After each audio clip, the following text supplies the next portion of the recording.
All right, folks, welcome to the final XenTegra webinar Wednesdays for 2020. And I have an awesome guest today. I'm excited and cannot wait to jump in today.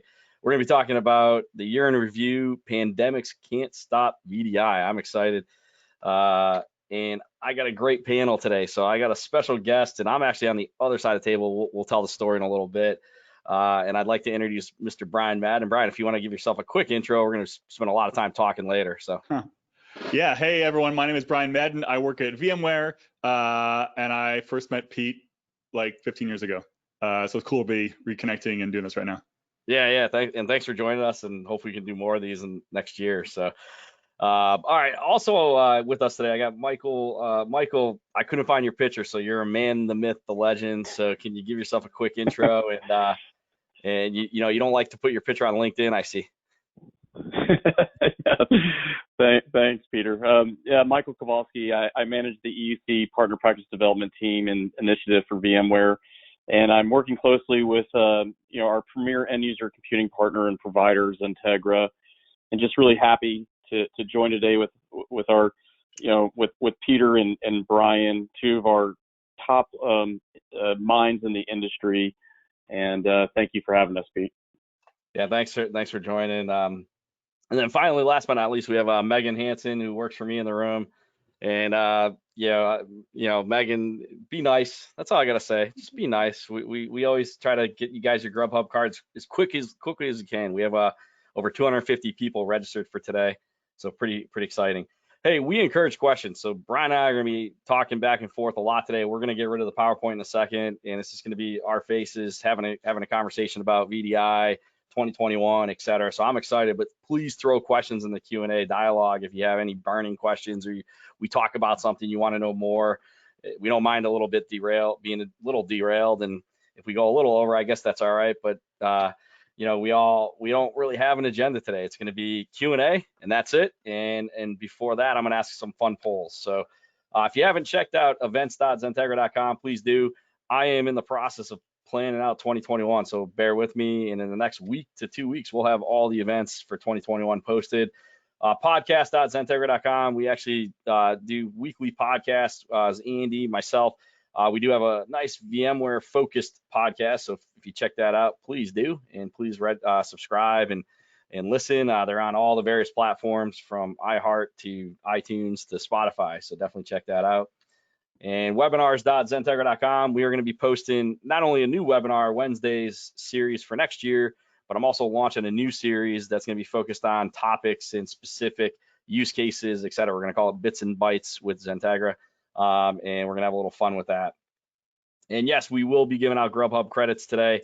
So again, please bear with us while we get them out over the next 24 hours. If you didn't give us a business email, you got to give us a business email. We got to know who you are, and not just some guy trying to get a free lunch.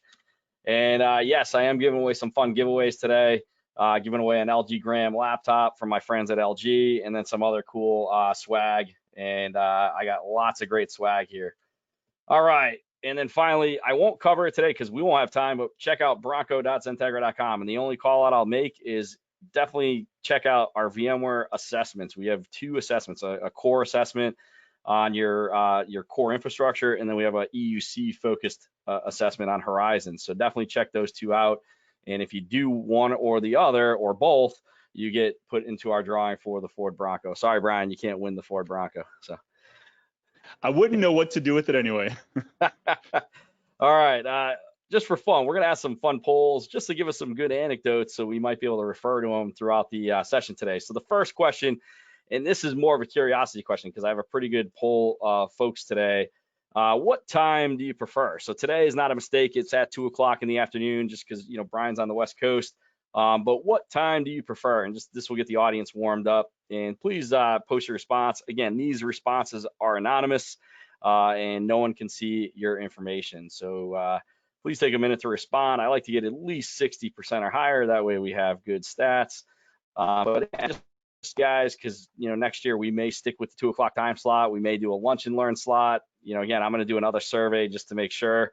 But hey, let's take a minute to answer this. And I'll say last call for clicks, going once, twice, and final call.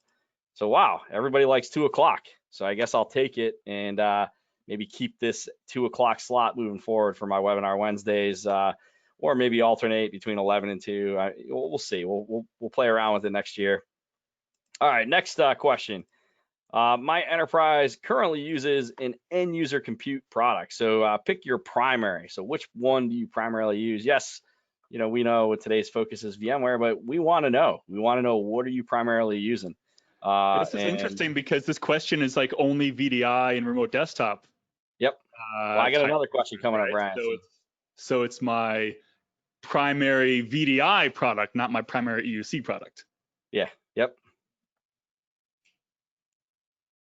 I love that I can't make it through the poll even without opening my app. We haven't even started yet, and I'm like, well, technically, okay. Oh, I like it. I don't mind. Hey.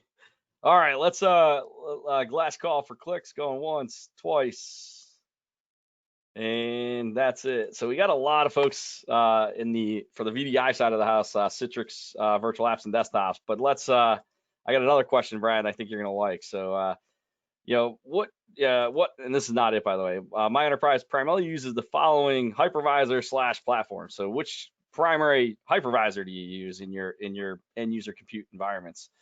And I'll give you guys a couple seconds to answer this. And remember the days back in the day, Brian, we used to debate back and forth, like where Citrix would be run on primarily. And yeah, it's funny because, like, dude, besides typing this question, like, when's the last time you heard Hyper-V? Like, when's the last time you heard that word?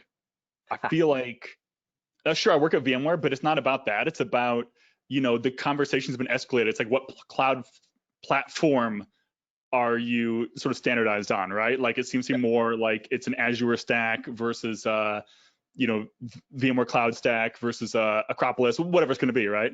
Like Hyper-V, I almost forgot that was a thing. Yeah, and I thanks, Tom, for the shout out. I always glaze over Nutanix, but that's a good point. Nutanix is another form of a hypervisor. I guess that would fall in the other bucket, but as expected, VMware, ESXi, vSphere, vCenter is the top choice. All right, let's talk about VMware. So VMware Horizon today. If you're using VMware Horizon today, are you using it for VDI only? Hosting up just apps, the entire product?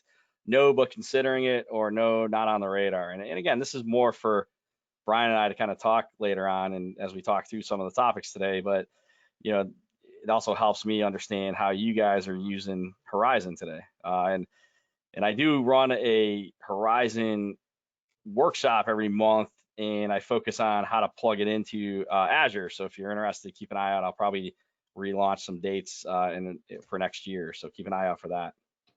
Should do something with Gabe, because Gabe, I mean, my BFF, who is now at VMware also, he does product marketing for Horizon Cloud and Azure. Yeah, we talk all the time, believe it or not. I enjoy it. It's fun. I love working with Gabe and Michael as a key part of that. So, all right, so some great data here. And if you have any questions on why you should consider, definitely ask. We can definitely talk a little bit about that. All right, let's talk about WVD. So WVD was kind of the buzzword this year. Where do you sit with WVD? And if you don't know what is WVD, just say, hey, I don't know what that is. Don't be shy here. We can't see who's answering. But if you're currently testing, hopefully you're not spending your own money, because Microsoft likes to give out free money when you're testing. If you'd like to pilot it, definitely reach out. We can help you figure out how to pilot it. But I'll say this: VMware Horizon Cloud on top of Azure in WVD is the best control plane, period, right? And so if you're looking at WVD, do not discount VMware. If you think you can do it natively, Brian, I think you'll agree that you can't.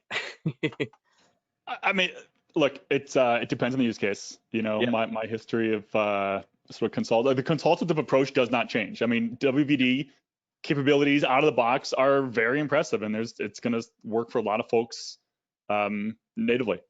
Yeah. All right. So final 2 questions. My enterprise has a remote worker strategy for the foreseeable future. So, what percentage of your workforce is currently quote unquote remote worker? And I think we all got curveballed this year with this pandemic. And it's interesting to kind of see, how enterprises responded over the last year. XenTegra spent a lot of time, helping enterprises figure out their remote work strategy with the various technologies that are out there. So pretty interesting times right now, and hopefully that changes in the next 6 months. So, all right, last call for clicks, and so a good portion of people are remote, but it's funny. I've done this poll a couple times and it's starting to even out across the board now as we get later into the year. Hopefully, it's hard because like no one is. I think a lot of people are going towards a hybrid approach there also, where a lot of users are going to be in the office a couple of days a week and out of the office a couple of days a week.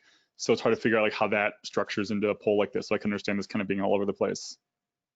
Yeah, no, I agree. And it's so here's the final poll for today. And just to kind of if the pandemic ends, I'm going to say when the pandemic ends, hopefully. Do you plan to keep allowing remote work? Does your enterprise plan to allow remote work even after the pandemic? Because I think a lot of companies went into this going, oh, we don't do remote work, and companies that didn't do it are like, we probably can allow remote work now because employees are more productive and they can shift their day. Remember the back in the day, they work-life balance, life slicing. Remember that term, Brian? So, but yeah, it's interesting to see, as we get back to hopefully normal in 2021, what people think. So here's the results of that one. 65% say, hey, they'll keep it, and 35% no. We're gonna, the remote work is a good benefit. So a lot of folks will go back to the office. I don't know about you. I do like going to the office every now and again. So, all right. So yeah, that's it. It's now and again, right? Yeah. Those are the polls, and my shout out if you're not following Brian, VMware, myself, XenTegra on social media, please do give us a follow. We all put up great content, and we all try to enhance the community, if you will. So definitely give all the companies a follow today. And Brian, you remember this? That's it, man. I've aged pretty well from that photo, right? That clean shaven young man. That is, I believe this photo is from Nice. Nice, in France. And at the time, Pete, you were working for Ardence. Yep. I was working for Madden.com. This is even before Tech Target bought us. And I remember I'd attended your partner summit or something like that in Nice in early 2007. And that's when we met. Yep. And I just learned about this awesome Ardence thing and wrote this paper about it and was very psyched. And then Citrix acquired you not too much after that, right? Yeah, it was like the October, November that year. It didn't close till December that year, but well, you're welcome. It was a good technology. It was a good product. Yeah, no, it was fun. That's it was the roots fun. of PBS today. Yeah. That was my first podcast with you, and then did a bunch of others later on. And unfortunately, some of these are now gone thanks to the conversion of the two sites and the Tech Target. That exact microphone, that's not this one that I have here, but this microphone and that one back to my BrianMadden.com days, I still use regularly. So that's still my secondary microphone. It's that exact one is in a box upstairs. Nice. Nice. All right, so let's kill the slides and let's have a little fun, Brian. So so first off, so how have you been? Like in from your perspective, how is VMware doing, and how is VMware's year this year? So VMware is a huge company, 33,000 employees. I work on our end user computing group. So we're just a small subset of VMware. So when I say how is VMware doing, I can really only speak from a EUC perspective, because a lot of the bigger things that happen at VMware that are in other business units, I find out about when you find out about, like Project Monterey, all that smart NIC stuff. I learned about that at VMworld, along with everybody else. It's awesome, by the way. So from my standpoint, at VMware, we talk about within EUC having our single platform, which is Workspace ONE. But at the end of the day, Workspace ONE has kind of there's three major components. One of them is the Horizon piece, which is for remote desktop and VDI and that kind of stuff. The other ones are unified endpoint management, which is for managing physical devices, physical laptops and Macs and iOS and Android and all that kind of stuff. And then we have our intelligence and employee experience and stuff kind of on top of all that. But my point is that our year, like a lot of us, we have seen, especially in the beginning of the year, all projects stopped. by all IT departments, replaced with get all the users home as fast as you can. VDI was a very good use, that was a very good use case for VDI. Again, whether you're adding cloud capacity or whether you're adding on-prem, growing, whatever. And then once all the companies got the users sort of home after a month or two of that and got it basically running, they sort of realized that, oh wow, we didn't actually secure any of this kind of stuff. So kind of did some refreshes and put some security products in place and that sort of thing. But generally, this summer, people got things kind of working. Okay. And so for VMware, it's a big year for VDI. And now we're seeing, as people are starting to talk about getting into next year and things starting to normalize and employees starting to work part in the office and part at home. Now I think we're starting to see some of these strategic projects coming back in where they're looking at the unified endpoint management and the intelligence and the employee experience and all that kind of stuff, which I think they were kind of talking about a year ago, but as I said, that got paused. We did VDI almost nonstop, and then we're kind of unpausing and sort of moving forward a little bit. Cool. So we still finished the year strong, even though it was not the year that we had thought it was going to be. Yeah, no, I mean, it's crazy. You look back, you're like, did we expect this? And most people probably say no. So hey, you and I were talking prior to this, and I know you moved, and your studio is down in your basement. But besides that, what's some fun hobbies? I know a hobby that you do have, but I'll let you talk about it. But any fun hobbies that you picked up because of COVID? I'm healthier now. So I've lost 50 pounds. Essentially, in the past year, I got a Peloton, which I love, and I'm on almost every day, and I'm doing stretching, that kind of stuff. So if you want to say specific things I started doing because pandemic, I think being healthy, because I think I spent my first month of the pandemic, like all of us, just kind of on the couch in front of Netflix and just eating tubs of ice cream, and that was great for a month. And you're like, I'm gonna die if I do this for too many more months in a row. And you mentioned I'm a pinball fan. There's 3 pinball machines down here in my basement with me, but that's from before pandemic. I always liked pinball. But pinball's having a great resurgence now too, because people like to have something big and physical to play with. It gets them off the little screen, in their game room. But that's been it for me, setting up a studio. I mean, learning about lights and cameras and broadcasting and everything has unfortunately become a hobby of mine also during the pandemic. Yeah, me too. I mean, I've probably doubled my investment on lights and green screens, and I got a mixer now. It's fun. I've come a long way since you met. Yeah. But it's fun. Yeah. So cool. So let's have a fun question. What made you kind of join VMware after years of being independent? So we all know who you are. We all know what you've done for the community. What made you go to VMware? What was the draw to going to VMware? I felt like so I joined VMware in the beginning of 2018. So it's almost 3 years ago. Yep. And, a lot of people know I took a couple of years off. So I was at brianmadden.com. I left brianmadden.com in 2016. And then, that was great. But then I was looking for what I wanted to do next. I didn't want to go back to being another guy with a website and a blog, because it's a fun job, but I had done it for 15 years, time to do something else. And I was just kind of looking around and looking at the industry and talking to friends, and Gabe and Jack were still at brianmadden.com then, and talking about what VMware was doing. And I just really, when VMware bought AirWatch back in it was 2014 or something like that, I didn't really understand what it was. You can go back, well, you can't now because brianmadden.com is gone, but the time you could go back and read the articles, we were like, well, you're a VDI company and you're managing mobile devices. I don't really get it. And then VMware is like, well, what if instead of just managing mobile devices, we also manage, physical laptops, like Windows machines and Mac. At the time, modern management for Windows was not very robust, but VMware had the right vision to say it'll get better over time, and as it has. And now you can do almost everything with modern management you can with traditional management, and the holes that are missing, we've plugged those holes. And so the idea that you can actually have one platform to manage all your mobile devices and your laptops and your VDI sessions and your applications, and then have a layer of intelligence across the whole thing, and analytics and security, and all the reporting and automation, and all the stuff for good employee experience and identity integration, and all it's a single platform. I was kind of that sounds awesome. Yes, I don't want to build it. I want to have it. And they're like, that's great. You're not an engineer anyway. Just go out and do your thing, wear your dumb hats and sit in front of your rainbows and talk about what we're doing. I'm like, that sounds like an awesome job. And that's what I've been doing for the past 3 years. Nice. So it's safe to say you enjoy it. Yeah. And it's, my only kind of my biggest complaint a year ago was I was trying to figure out how to travel less, because I told so Sean Bass, a lot of you know, he's the CTO for VMware EUC, and so I work for Sean in the CTO group, and he's like, kind of, what do you want to do? I'm like, man, just put me on an airplane. I just want to fly around the world, talk to customers, get on stage. And I spent like the first 2 years of VMware doing that. And then towards the end of last year, I was like, man, I gotta try to make it a goal to travel less, and like how to say no to more things. And that was what I was really struggling with.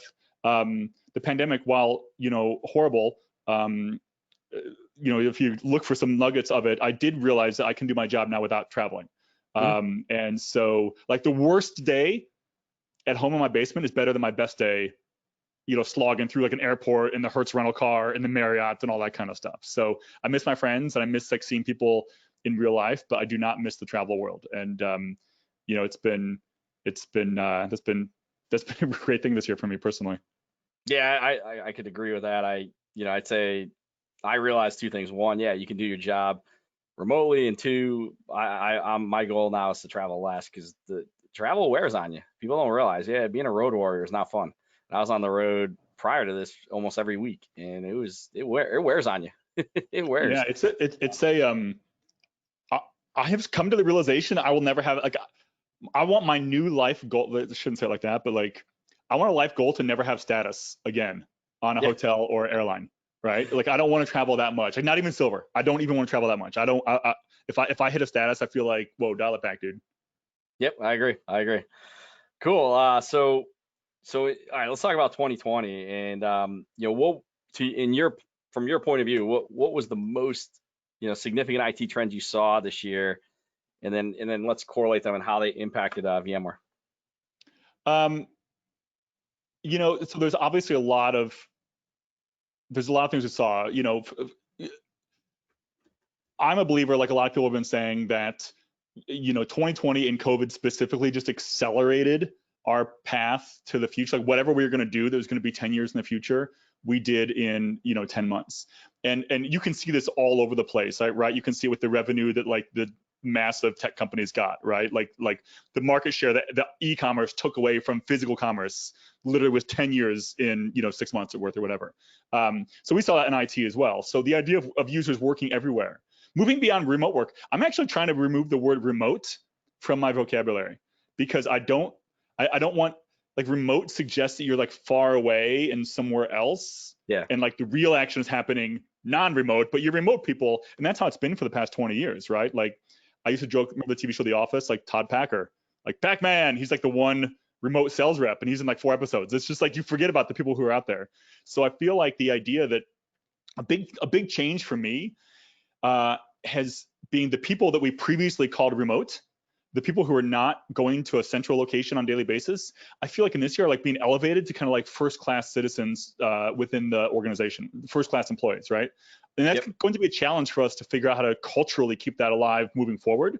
But the idea, because look at me, I'm in Seattle now. I go to Palo Alto, well, not at all this year, but, you know, in past years, I go to Palo Alto like once every few months, and all the hallway conversations you have are so great and everything. And I kind of feel like I'm missing out by not being in Palo Alto. I do not feel that anymore. And that to me is gonna be a big thing. So now organizations, like we saw it in the polling, where you know, organizations are gonna recognize that some employees, of course, want to go back to the office 5 days a week. That's a minority. A lot of employees are some will want to stay remote all the time. Others are gonna want to go a couple days in the office, a couple days not in the office. That's probably what I would prefer if I had a magic wand. But I think that means that we have to build the technology to support all users having like equal access to each other and mind share and their apps and products and everything, regardless of whether they're working full-time in a central location, full-time, you know, outside of a central location, or a combination of both. So that to me is a big thing, is that the fact that we actually are now rethinking our technology of how we support all users from a lot of locations all at once. That's a big change for me for 2020. Nice. And so, you know, one of the things I noticed too, as we pivoted to this whole remote work conundrum, we'll call it, and it's funny, my whole career I've been remote. You know, I don't know if you remember my days at Citrix, I was never based in a home office, and it was almost like you had a black mark next to you. And you might as well have like a little circle on your Outlook entry, your Exchange entry. It's like remote. Yeah, and so one of the things that keeps popping up, and I'm curious, do you think VMware will get into this capturing this kind of data, but people are concerned about, remote workers, productivity. So like, and the data's there, right? When they logged on, how long do they have an app opened up? And, any comments around that, how to track productivity? Yeah, I mean, so like VMware does not do that today. Yep. And we have some stuff called like the dynamic employee experience management. It's called DEEM, DEEM, and that's part of Workspace ONE platform. And it's going to report on things like applications crashing, like application at launch time and that kind of stuff. But it's more looking from the technology side of things, like, is your laptop performing like we want it to do? It integrates with our CVE integrations. We're looking at like risk scores and risk assessments and that sort of thing. So it's more of like a security and a experience metric versus like a human productivity thing. Obviously, there are vendors who are going down the path of trying to quantify human productivity. Microsoft accidentally tiptoed in that and like kicked over a whole beehive when they did, and they had to walk that back. We saw in the past few weeks, right? No, we're going to call it organizational effectiveness, because at the end of the day, like what window you have open. I mean, I just think back to gosh, Simpsons has been on for like 31 years now, right? So like there's a Simpsons episode on everything. Remember one, now I watched Simpsons back in the 90s, but there's one episode where Homer got that like little bird with like the fluid that's kind of like yeah, I remember that. Just like he had to stay active on something, and like it hit his enter key. Because the thing is, like, if they're gonna watch what I'm doing and what windows I'm doing, I got like 17 computers here. I'm gonna open one computer that's got a little agent on it, write a AutoIt script that just like does things, and then use my iPad to do my real work, So I feel like companies trying to quantify their employees in that way, like you can get tons of charts, tons of graphs and all this kind of stuff, but what's it actually mean? It's kind of like, it goes back to the cost models. We talked about like lying with cost models. When you sort of try to take like, business experience and like quality of work and turn into quantitative metrics, it goes sideways really fast, and there's not really a lot of sort of correlation there. So I don't see that being a big thing. I mean, employers, like there's this myth that when employees are in an office, they're more productive. That's malarkey, right? We all know you walk in the bathroom, you hear angry birds coming out from under the stall somewhere. Half the people you walk by, they're on Facebook on their cubicles. Yeah. There's people like our campus on VMware. We talk about, we have VFit. We got soccer fields. We have our gym. We have our isolation pods, we have our cafeterias. They encourage you. There's arcade machines, and there's game rooms in every building, and there's a map of game rooms. They say go to a different room and play the pinball machine in that building. Like, they encourage that, right? So like my point is, when you're in the office, they're not watching every process cycle that's running on every machine. Why would we do that at home? It seems ridiculous to me. Good. Yeah, and I agree. I would argue most folks are more productive because they can go and say, I'm going to go get a haircut, or I'm going to go pick up my daughter or son from school, or I'm going to go watch the soccer game today because I can, Yeah, and people have to understand, just because you're in an office 8 hours doesn't mean you were working 8 hours. Yep. You're probably working 5 or 6 hours of actual work for the 8 hours you're in the office. So if you work 5 or 6 hours at home, that's fine. And the other thing that people forget about is like productivity is a ratio between you put certain inputs in and you get these results and outputs. So what's the ratio of amount of inputs to the amount of outputs you have? And like that ratio is like your productivity ratio. Well, I don't know about you. We talked about not traveling. I have no idea what my travel expenses were per year. I mean, I could add it up, I'm sure. I bet it was like $100,000. I'm not even making that up. Yeah. Like by the time you add every hotel, I bet it was that, seriously, $100,000. So VMware is essentially saving $100,000 for me. And I was a more higher travel employee, but look at T&E. If a company cuts their T&E by like 80%, that means that whatever dollars out of their budget they cut, even if their employees are not generating as much work, they're all costing less. You can hire more employees to make up for the rest with the same amount of money, which means your productivity doesn't change. So even if you're only like working 4 hours a day from home, I don't think you should feel bad about that. Like, I don't think you should feel like, I think you might even be more productive in the 4 hours of work than you were 8 hours in the office. And so that's the kind of stuff that, I think we're going to see that sort of unfold naturally over the next few years as people kind of get more settled. Because it was like the first time you were working from home and you went out for a haircut at 10 a.m. on a Tuesday, you felt bad. And now if someone schedules a meeting during your haircut, you're actually mad at them and you're like, no, we'll do the podcast later. I need a haircut. Yeah. True. All right. Not the reason I'm wearing my hat though, by the way. Nah, I like the hat though. All right, so let's talk about the trends of 2020. But all right, so what do you think is going to stick in 2021? So what's kind of as we roll into 2021, what do you feel will stick and be kind of the norm moving forward? Obviously, users working from wherever they want Yep. is absolutely going to stick, and there's going to be more users working from outside of centralized office locations in some way, shape, or form, probably forever. And again, the trend was always more that year over year. It's just we took a 10-year jump on that trend line. And so that is absolutely something we're going to see. The other big trend is, this hasn't happened yet, but I've been talking about it kind of a lot. We're going to see the tools. So what happened is we got 10 years of remote working from I'm trying to stop saying remote, but I can't, right? But we have 10 years of acceleration of people working from everywhere. Yep. Like happen overnight. But the tools did not evolve 10 years worth. So it's kind of like we like jumped ahead into the year 2030 in terms of like our appetites for home working, but we have still like janky 10-year-old tools.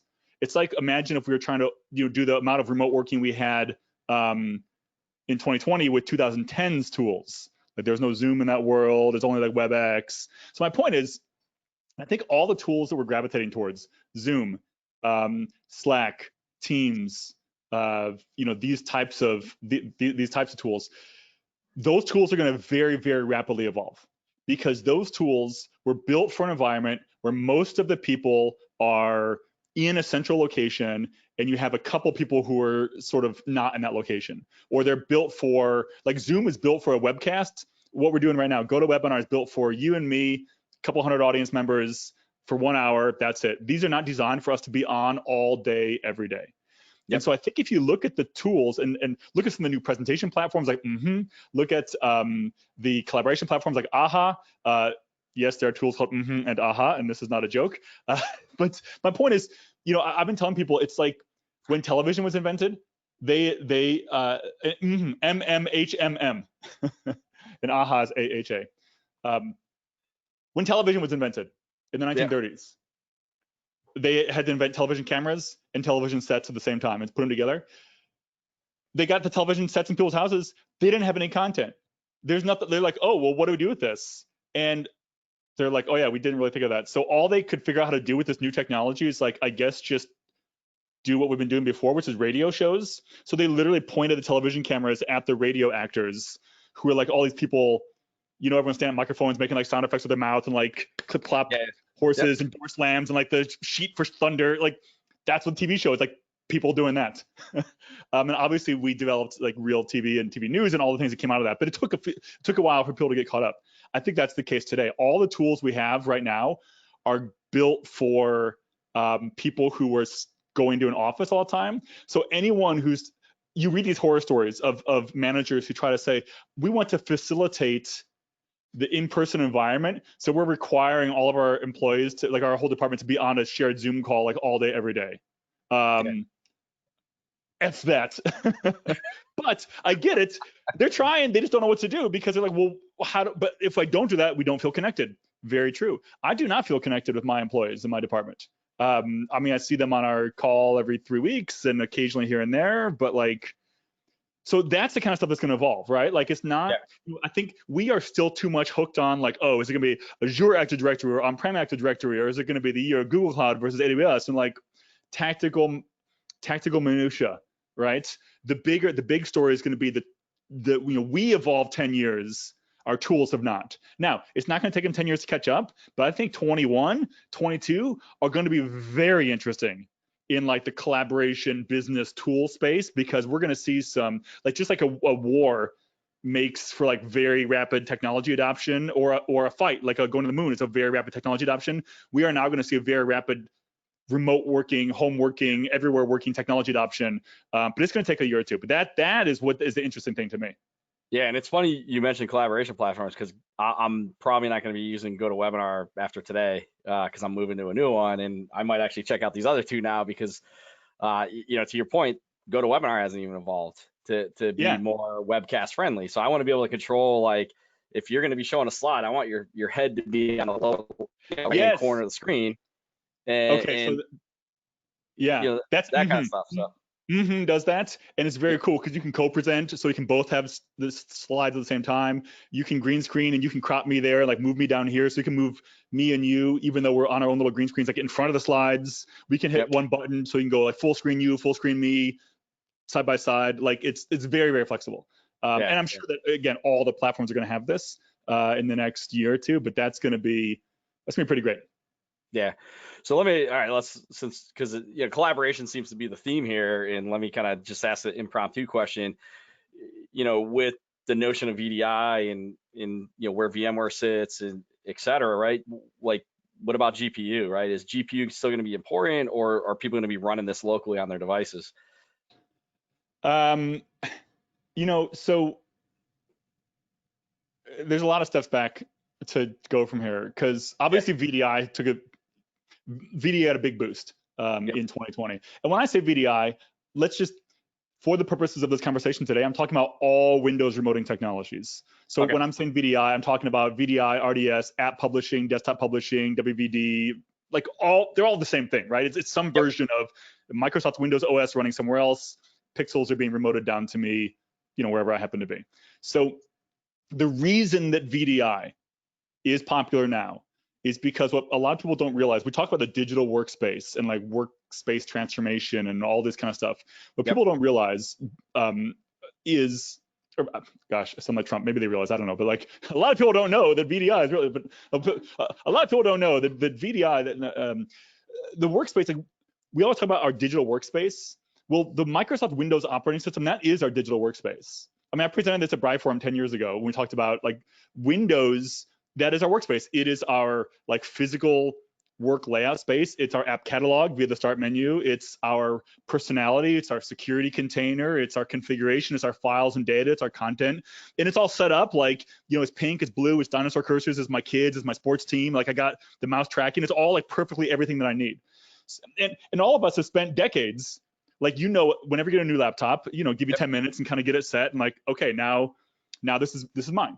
So the easiest way to take like that workspace, and you have users who now have to work from all over the world, the easiest way, you already have a workspace, a digital workspace is like 20 years hardened and tested and everyone knows how to use it. That's called Windows.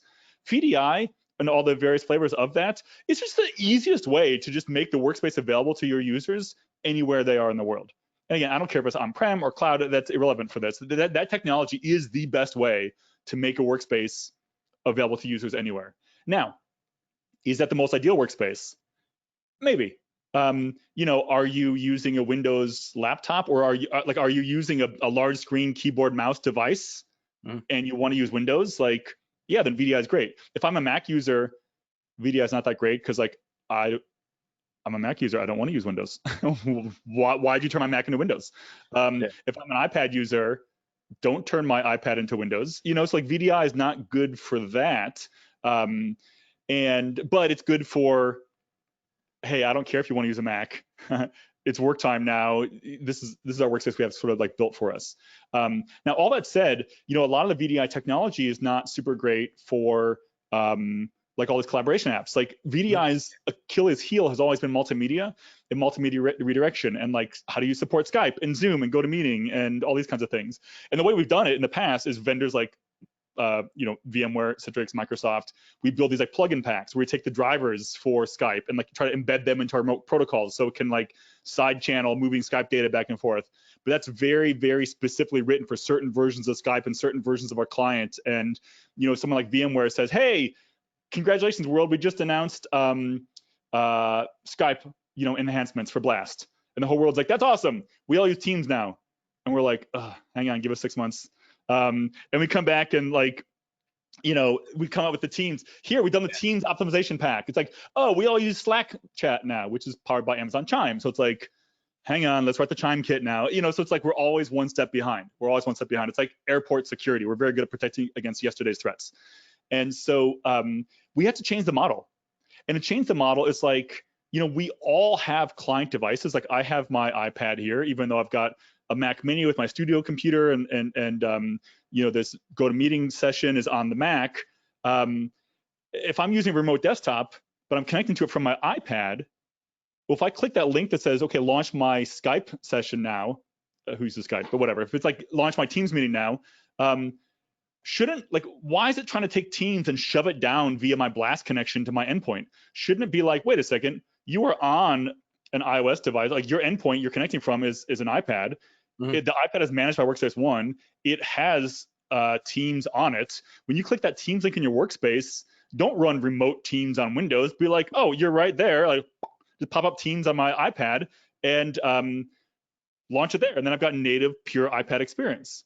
So I would almost argue, like, so adding the GPU to VDI is great, right? It does a lot. There's a lot of, it can do things for protocol remoting and compressing the protocol. You can obviously run applications that require 3D. So I'm not saying like GPUs across the board are not the right answer, but I think, you know, there's other ways besides just like shoving a lot of GPUs inside of our servers. There's other ways to have like a more smart platform.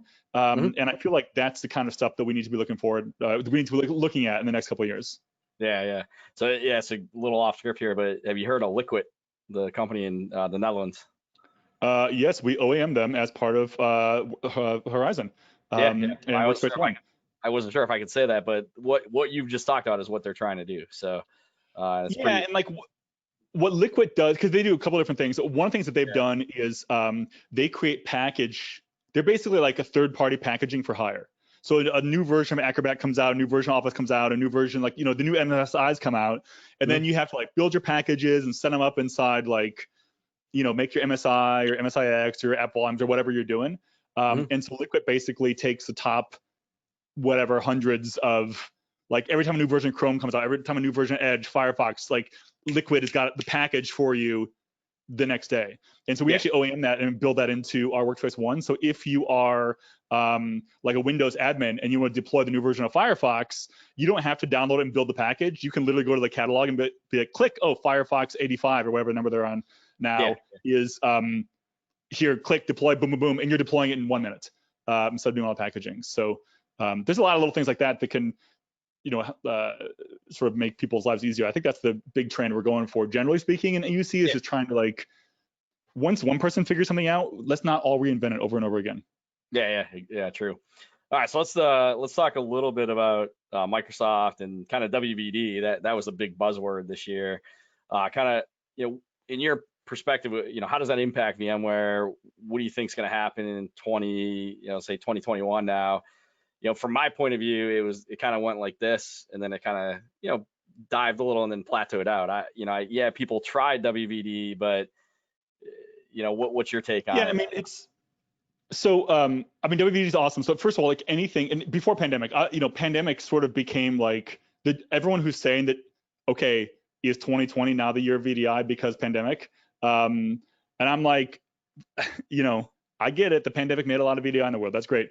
Before that was happening, because WVD was released a few months before the pandemic. Yep. And what I loved about WVD is that it got everyone talking about like VDI and all these Windows remoting technologies, because there's always a sense. And Pete, I mean, you know, come back to the Citrix days, like even when I was doing Citrix stuff back in the 90s and 2000s, even as Citrix got to be like very mainstream, even when VMware entered the VDI space, there's always a sense that like what we were doing was like kind of weird, and like did Microsoft like totally bless this VDI thing, and it seems very bizarre, and like, you know, we were always afraid they could make one licensing change and then like sort of put us all out of business. It was tough. And I think if anything, WVD shows Microsoft believes that pixel remoting is a valid form of Windows desktop and application delivery.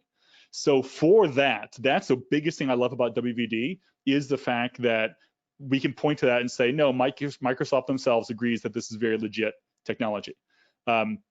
The specific mechanics of whether you used, like, there's a lot of confusion, which is fine, but like there's like WVD is not the same thing as Windows desktops on Azure, because there's nothing stopping you. Like, you could, for example, take your own Azure subscription, just, you know, fire up a bunch of VMs and like install Horizon yourself. Like, you don't need to use WVD per se just to use Horizon on Azure.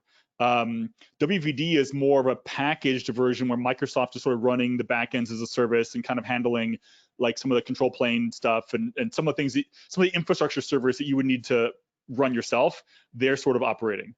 And then you can still use that to enhance, you can still use Horizon with that if you want to get like app volumes and dynamic environment manager and blast protocol, like these kinds of things we're talking about, or if you want to integrate it with your like on-prem and kind of like load balance across on-prem and cloud and all that sort of thing. But WVD itself is just, remember Mark Templeton back in the day talked about like the dial level of access, like you can dial up or down how much access you want from a different device, and like snacking versus dining versus gorging, and all that kind of stuff. Yeah. It's the same kind of thing. Like if you decide that you want to have some of your Windows desktops live in a cloud platform, you can decide, do you want someone else to run the whole thing? Do you want someone else to run the infrastructure and you just run your own VMs? Do you want to run everything yourself?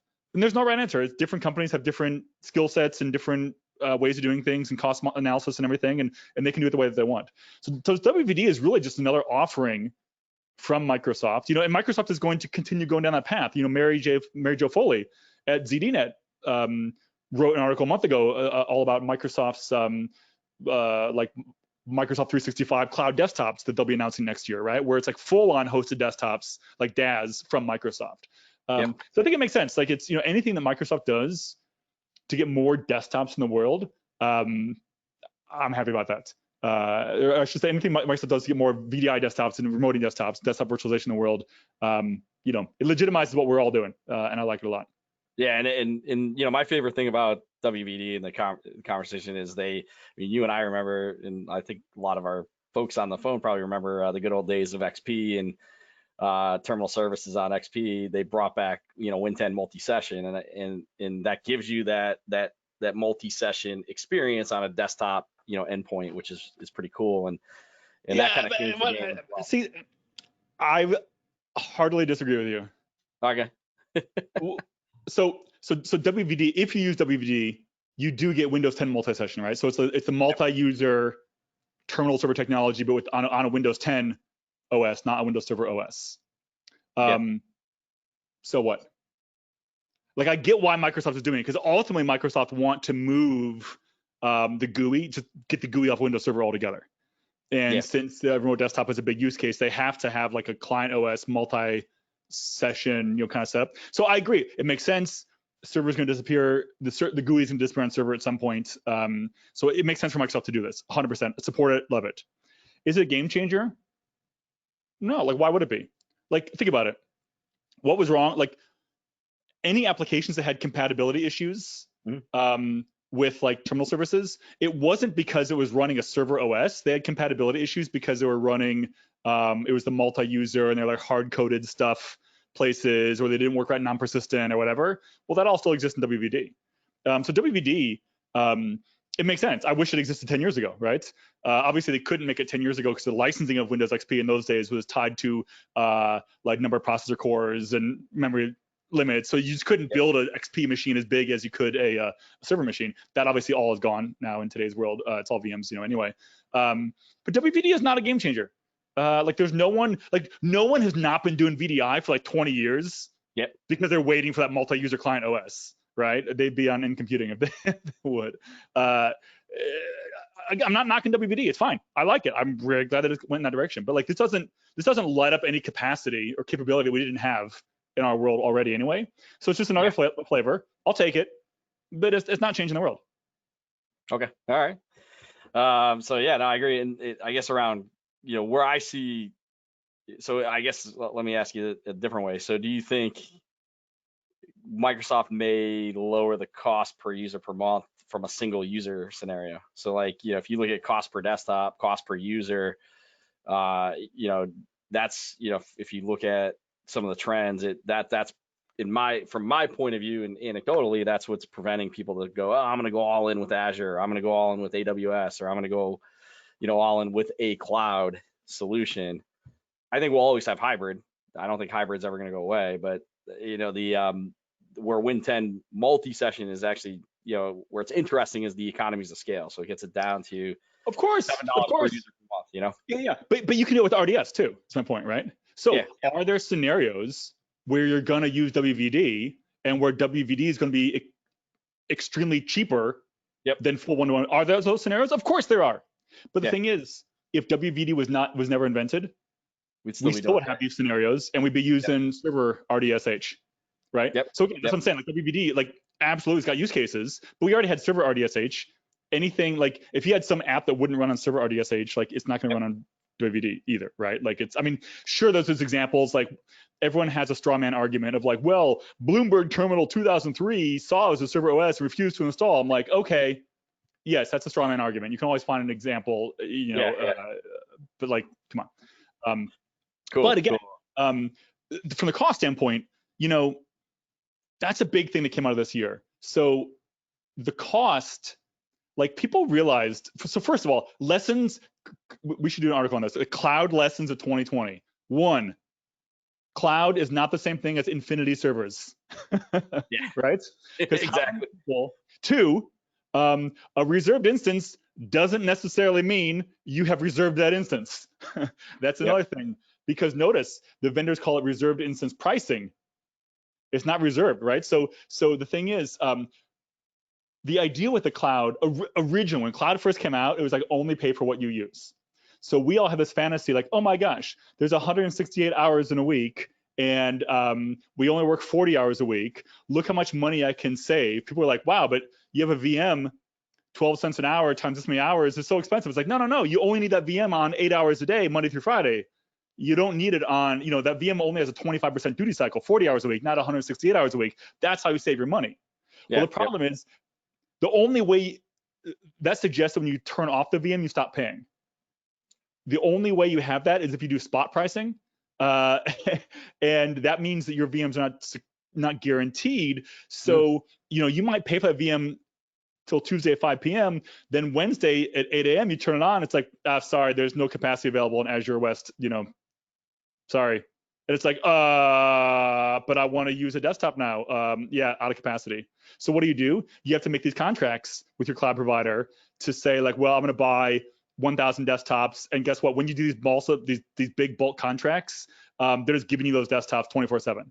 So the idea that you can have like, you know, these like turning on and off VMs like to sort of save money, that hasn't really panned out in the cloud, because the economics require you like commit anyway. Like Microsoft, I mean, everyone knows that a lot of their ingenuity is in the licensing and legal departments. Like they're not stupid. So they, you know, they are doing what they can do to make sure that, you know, we commit to them. I'm speaking like not VMware, like customers commit. Like if you want Microsoft as your cloud provider, you commit to us, and you're gonna have 24/7 access, and you're not gonna monkey around with all this like powering on and off individual VMs or like trying to shave out sessions to save money. Again, lots of use for shared sessions, right? Lots of use for non-persistent, lots of use for single application publishing, where you just want to do it as cheaply as possible. And it makes sense to do it on a Windows 10 multi-session or a server RDSH session. That all makes sense. But the general idea that like WVD was going to happen and like unlock this wave of cloud migrations because the pricing models have changed, that is absolutely not a thing. Yeah. All right. Cool. And yeah, so it's fun, right? I think we could go on for another whole hour just talking about this. But all right, so let's take a couple minutes just to kind of like recap. In your opinion, you know, what do you think VMware is going to do to enable VDI? And we'll keep your definition in 2021. What's the I mean, let's rephrase it. The biggest thing, and you kind of alluded to it. I'm kind of curious to see what your answer would be, because I mean, you know, the biggest thing that I think you can look toward if you look at VMware and EUC and everything we're doing, I sound like I'm a broken record on this, but I cannot say it enough. EUC is more than VDI. Yep. Everything we're doing at VMware is about Workspace ONE as an end user computing platform. So we're managing your devices. I mean, we're going head to head against SCCM, right? Like you can replace SCCM with Workspace ONE. You can replace Jamf. You know, you're managing mobile devices, your Windows, your Mac. You're managing your VDI sessions. You've got a layer of intelligence. You've got a layer of automation. You've got a layer, you know, all the zero trust is threaded through. All that stuff we're doing. To us, honestly, my fantasy, and I'm speaking for Brian, not VMware, my fantasy is that Horizon becomes not a big deal. It's just another delivery method. We argued that in the VDI delusion, where I think, you know, you've got Windows apps, you've got Mac apps, you've got Windows clients, you've got Mac clients, you've got mobile clients, you've got web apps, you've got user identity, and you need to package and deliver that to the right person in the right scenario in the right way. VDI is a method for that. Published applications are a method for that. Local applications, app forms, these are all various methods. And I think you're going to see VMware within EUC looking to unify that experience as much as possible. You know, let's get people so they can use Workspace ONE to manage their VDI sessions and their physical Windows sessions. Let's make it so you can seamlessly move applications across devices depending on your connection and where you are and what you're trying to do with that application. Let's make it so it's one click. I want to publish Word once, and it's installed on your laptop, it's installed on your Mac, it's installed on your iOS, it's a VDI if you don't have it, it's a thin app, it's an app volumes, it's an MSIX. That should just be like, Pete gets Word. Let the system figure out how Pete gets Word. So I think to us, and you know, we're making big investments in our sort of like cloud control plane for Horizon. So if you are using Horizon in cloud and Horizon on-prem, we're adding more and more commonalities. So it's like single help desk tool, single management plane, single image management, you know, all of that kind of stuff. We'll continue to do that. But to me, Horizon's a smaller piece of a bigger picture. Nice. And you know, it's funny. I heard a conversation this week where, and I can't say the vendor, but you know, there's a reason why you guys bought Carbon Black. And I think security is going to be a big piece of the pie as well, endpoint and security in general. So it'll be interesting to see how you guys twine that into the whole end user compute digital transformation story, right? Yeah, I think that it's, you know, to look at security, like just one quick thing about it is that it's becoming very clear that security is a multi-pronged approach that has to operate at every level. Like you have to look at the device, the network connection, the user, what they're doing, and look for all these like signals or whatever you sort of want to call those, and then start to tie that together. Like, you know, if a user's logged in over here and trying to, it's the whole big picture, so look for anomalies. And so I think Carbon Black, the ability to weave that throughout the entire stack. It's running within the hypervisor, it's running within the networking switches, and these are all virtuals, of course. It's running within your end user devices, it's running on your VDIs, you know, and it's sending signals up to intelligence. And our other trust network partners are pulling in from third parties all the signals and pulling out everything you might have from like Zscaler and Menlo and whatever other products you're sort of using to apply that together, and then have like one sort of overseer that's just watching that, and then challenging users where they need to be challenged and staying out of the way where they don't need to be challenged. I think that's definitely something we're going to see a lot in the next few years. Also, is the tighter integration where security is sort of like woven throughout everything that's done, rather than something that's a third-party product you bolt on and stick on from the outside. Yeah, no, I agree. Cool. Well, we're running low on time, Brian. I really appreciate you taking time with me today. If you have any questions, get them into the chat window because they do get recorded. And I can follow up with you post-session. But hey, you know, Brian, first off, thank you for joining me. I'll put it out there. Would you join me again in the future? Oh, absolutely, man. Right. I feel like we haven't talked in a while. I know. And you know, these kinds of things, hey, just show up and ask me questions. Like there's nothing for me to prepare. I can do that whenever you want. All right, cool, man. And then any final thoughts you want to leave with the audience today? No, I mean, it's just, I'm with you. Like I'm lonely, I'm bored, I'm in my house, you know, I'm hanging in there. I'm working on myself this year. It's a tough year. It's been a tough year. VMware's been awesome. It's you know, it's been crazy for technology. There's a lot of interesting things happening, and I'm trying to hang in there like all you are too. So hey, here's to a better 21. Yeah. All right, man. Well, hey, thank you for taking time out of your day to join me today, and our audience. Thank you for taking time out of your day. And definitely keep your eyes peeled. I'll be launching the new Webinar Wednesday schedule in the next week or so, and you know, I'll look forward to pulling you back on again, Brian. And thank you for taking time. And as I always say, well, first off, happy holidays, and look forward to seeing you all soon. And as I always say, see you guys on the flip side. Thanks.